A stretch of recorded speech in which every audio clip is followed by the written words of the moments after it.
तो guys नोबोलैंड eagle flag series के इस एपिसोड में हमें दिखाया जाता है कि असूले उस खतरनाक सी गुफा के अंदर फंस चुका था, जहां पर वो ओल्ड मैन उससे कहता है कि अगर तुम यहाँ से बाहर जाना चाहते हो तो तुम्हें मेरी 3 शर्तों को पूरा करना पड़ेगा। और पहली शर्त में वो उसे एक कहानी सुनाने लगता है कि आज से काफी समय पहले हेवन के अंदर हमारे परिवार के पूर्वज पहुंच गए और उन्हीं लोगों को वरदान में ये ब्रॉन्ज ब्लड दिया गया था। और जब कभी भी इस ब्रॉन्ज ब्लड की ताकत जागती है, उसको समन करने वाला एक बहुत ही खतरनाक योद्धा बन जाता है और वो अकेले ही एक पूरी सेना को भी खत्म कर सकता है। और फिर वो बताते हैं कि आज से 40 साल पहले ईस्टर्न कॉन्टिनेंट के कबीलों ने नॉर्थर्न कॉन्टिनेंट के ऊपर हमला करना शुरू कर दिया, जिसकी वजह से फिर नॉर्थर्न कैपिटल में हाहाकार मच गया। लेकिन किंग यान के पास में अभी भी चलने के लिए एक बाजी बची हुई थी, क्योंकि उस वक्त तुम्हारे ग्रैंडपा ने अपने ब्रॉन्ज ब्लड को एक्टिव कर लिया, जिसकी वजह से फिर उन्होंने अकेले ही अपनी प्रतिद्वंदी सेना को मौत के घाट उतार दिया, जिससे कि वो अपने समय के एक महान हीरो बन गए। और तुम भी अपने ब्रॉन्ज ब्लड की मदद से एक महान हीरो बन सकते हो। असूले कहता है कि यानी कि मैं अपने सभी चाहने वालों को बचा सकूंगा। और केवल इतना शब्द सुनते ही उस ओल्ड मैन की बुरी ताकतें उसके सर पर हावी होने लगती हैं, जिसके बारे में असूले को पता नहीं होता। और वो उससे कहते जाता है कि मैं अपने परिवार और राज्य को भी बचा सकूंगा। लेकिन अब वो ओल्ड मैन यहाँ पर कुछ अजीब सी हरकतें करने लग जाता है और वहाँ पर जो मूर्ति बनी हुई थी वो उसको बुलाता है आचे, कहता है कि मुझे माफ करना, मैं तुम्हें बचा नहीं पाया। जिसके बारे में असूले कहता है कि आखिर वो कौन थे। इसके बाद फिर हमें उस ओल्ड मैन की कुछ यादों को दिखाया जाता है, जिसमें हमें उसकी आचन को दिखाया जाता है कि वो कौन है। उस वक्त जब उनके पूरे राज्य की जान खतरे में पड़ चुकी थी,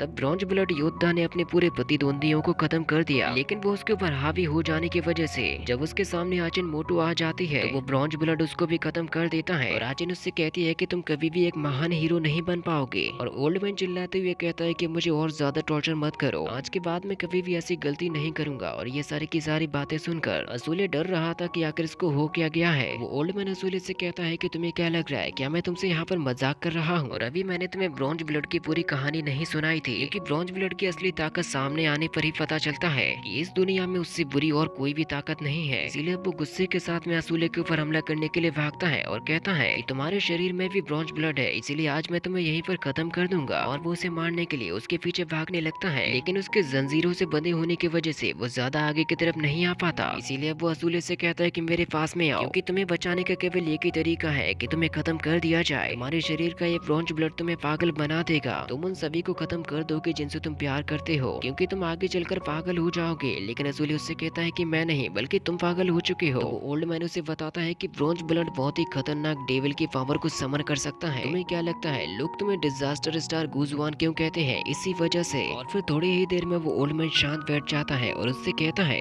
कि चिंता मत करो, अब तुम सेफ हो, क्योंकि मेरा सारा पागलपन जा चुका है। मैं जानता हूँ कि तुम असूले हो और मैं हूँ, और मैं कभी भी कोई बात बिना मतलब की नहीं कहता, क्योंकि अब मैं तुम्हें नाइफ टेक्निक सिखाना चाहता हूँ और यही है मेरी सेकंड कंडीशन। इसके बाद अब हमें किंग यांग की सभा को दिखाया जाता है, जहाँ पर टैंग डायनेस्टी के हिसाब से उन्हें असूले की जरूरत थी। लेकिन सेनापति कहता है कि वो तो शायद खत्म हो गया, इसीलिए हमें प्रोटोन के लिए किसी और को चुनना चाहिए। लेकिन तभी वहाँ पर ग्रैंडपा ली कहते हैं कि असूले अभी भी जिंदा है। तो सेनापति कहता है कि क्या आप नहीं जानते कि कितने दिन हो चुके हैं और अभी तक हमें उसका कुछ भी पता नहीं चल पाया है। हमलावर ने उस पूरे कैंप को जलाकर राख कर दिया और वहाँ पर जो भी मौजूद था उन सभी को भी जान से मार दिया। तो फिर तुम ये कैसे कह सकते हो कि वो अभी भी जिंदा है? मुझे तो लगता है कि वो मर गया होगा और उसकी आत्मा भूत बनकर भटक रही होगी। तो ग्रैंडपा ली कहते हैं कि असूले के कंधों पर एक बहुत ही बड़ी जिम्मेदारी है, जब उसका सही समय आएगा तो वो जरूर से वापस लौट कर भी आ जाएगा। तो सेनापति कहता है कि हम तो इंतजार कर लेंगे, लेकिन टैंग डायनेस्टी की उस संधि का क्या होगा जिसके लिए हमें उसकी जरूरत थी? तो फिर लू शोंग इस बारे में मेन सेनापति से कहता है कि तुम्हारी इस बारे में क्या राय है? तो सेनापति कहता है कि वैसे हमारी जो संधि होने वाली है उसमें अगर ज्यादा देरी की गई तो उससे हमें ही नुकसान हो जाएंगे, क्योंकि वैसे भी हमारे पास में हर चीज की कमी है और अगर किसी बड़े राज्य ने हमारे ऊपर हमला कर दिया तो हम लोग उसका मुकाबला भी नहीं कर पाएंगे। जिसकी वजह से फिर लू शोंग यहाँ पर ग्रैंडपा ली से कहता है कि अब आपको जाकर असूले के फ्यूनरल की तैयारी कर लेनी चाहिए। इसके बाद अब हमें असूले और ओल्ड मैन को दिखाया जाता है, जहाँ पर असूले उससे कहता है कि वैद्य जी ने मुझसे कहा था कि अब मैं कभी भी अपनी नाइफ ट्रेनिंग को नहीं कर पाऊंगा।